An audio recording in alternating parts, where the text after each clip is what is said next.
Milwaukee it was 36, with light snow. A few marine observations. At the Sheboygan Lakeshore, the air temperature was 29.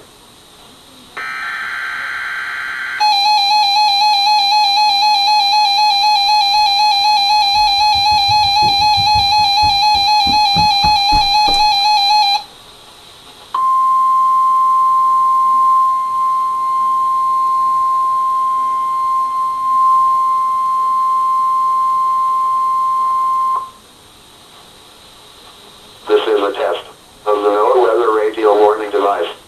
During potentially dangerous weather situations, specially built receivers are automatically activated to warn of the impending hazard.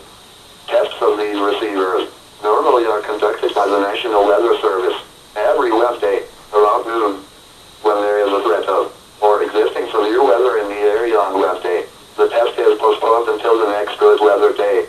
The warning alarm transmitted over this and other NOAA radio stations in southern Wisconsin will normally be activated for watches and warnings that affect the following Wisconsin counties: Richland, Vernon, Adams, Juneau, Marquette, Waushara, Winnebago, Calumet, Manitowoc, Sauk, Columbia, Green Lake, Fond du Lac, Sheboygan, Dodge, Washington, Milwaukee, Iowa, Dane, Jefferson, Waukesha, Milwaukee, Lafayette, Greene, Rock, Walworth, Racine and Kenosha, and the following Illinois counties: Stevenson, Boone, Winnebago, McHenry, and Lake, and all adjacent coastal waters of Lake